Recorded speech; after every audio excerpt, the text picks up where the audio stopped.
Bom, pessoal, hoje nós vamos falar sobre o que é intervenção militar. A intervenção militar significa o uso das forças militares, ou seja, exército, marinha e aeronáutica, para controlar um estado que não solicitou a intervenção. E é muito comum que a intervenção militar ela seja confundida com a intervenção federal, que é autorizada pela lei brasileira em condições específicas para controlar uma situação que deveria ser de responsabilidade do governo. A intervenção militar, como forma de controlar os poderes de um país, sejam eles legislativo, executivo e judiciário, pode ser considerado um golpe de Estado, ou seja, uma maneira ilegal de derrubar um governo constitucionalmente legítimo. E a pergunta que não quer calar: intervenção militar constitucional existe? Não.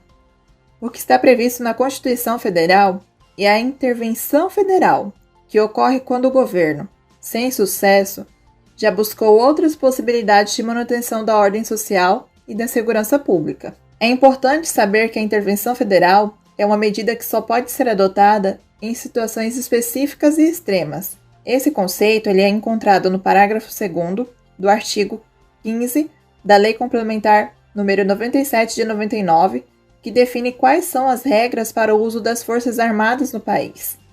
De acordo com o artigo, as Forças Armadas podem atuar para garantir a ordem no país depois que as outras hipóteses de garantia da ordem pública já tenham sido esgotadas. Além disso, a lei determina que a decisão para a intervenção das Forças Armadas deve vir do Presidente da República. E como acontece a intervenção federal? Para que a intervenção federal possa acontecer, é preciso que o governo faça uma análise da crise existente e de quais são as possíveis consequências para o país. A partir do resultado dessa análise, pode passar a existir a possibilidade que justifique o pedido de intervenção. Também é determinado pela lei que a intervenção federal precisa ser obrigatoriamente temporária e limitada e deve ter a área de atuação previamente definida. O pedido de intervenção militar só pode ser feito pelo Presidente da República ou pelo chefe de um dos três poderes, sendo ele Presidente do Senado Federal, da Câmara dos Deputados ou do próprio Supremo Tribunal Federal. A intervenção militar como forma de tomar as rédeas do governo é uma ação totalmente inconstitucional, sendo, portanto, um golpe de Estado. De acordo com a lei, a intervenção das Forças Armadas, ao contrário de ameaçar o sistema democrático, os três poderes e a soberania da presidência, deve ser usada para protegê-los.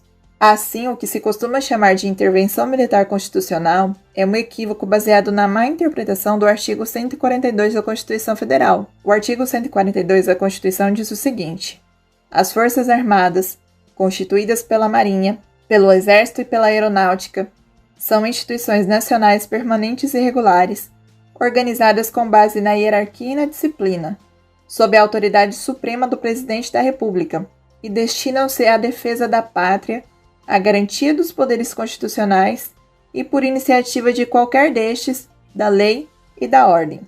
O artigo da Constituição determina que as Forças Armadas devem fazer a lei ser cumprida, e a lei de ser obrigação dos militares defender a autoridade suprema do Presidente da República, e não ameaçá-la. O artigo 142 da Constituição Federal define que a função das Forças Armadas é ligada à proteção dos três poderes, além da proteção a possíveis invasões de outros estados no território brasileiro. Sendo assim, não se pode confundir esse conceito de proteção das Forças Armadas com uma intervenção militar. Quais podem ser as consequências de uma intervenção federal? Se uma intervenção federal acontecer, ela pode causar algumas alterações no modo de funcionamento do Estado. Na intervenção, o Estado pode perder temporariamente a capacidade sobre algumas decisões, que passam a ser tomadas pelos militares responsáveis pela intervenção, chamados de interventores. Uma intervenção também pode alterar a rotina dos cidadãos, porque podem acontecer operações militares preventivas e, em alguns casos, repressivas, com o objetivo de retornar a segurança pública no país.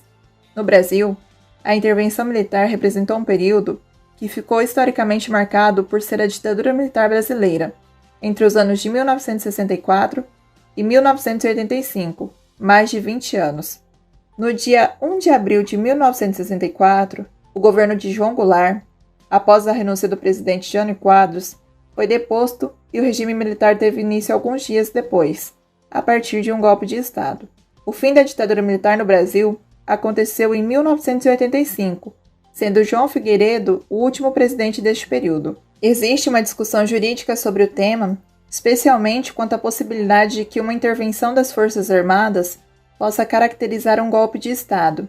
Para esclarecer essa dúvida, é preciso ficar atento e não confundir os conceitos de intervenção federal e intervenção militar.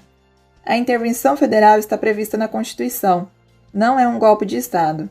Já a intervenção militar, em que os militares agem por conta própria e não um pedido do governo, é inconstitucional e caracteriza um golpe de Estado. Bom, pessoal, é isso. Eu espero ter esclarecido para vocês o que é intervenção militar e o que é a intervenção federal.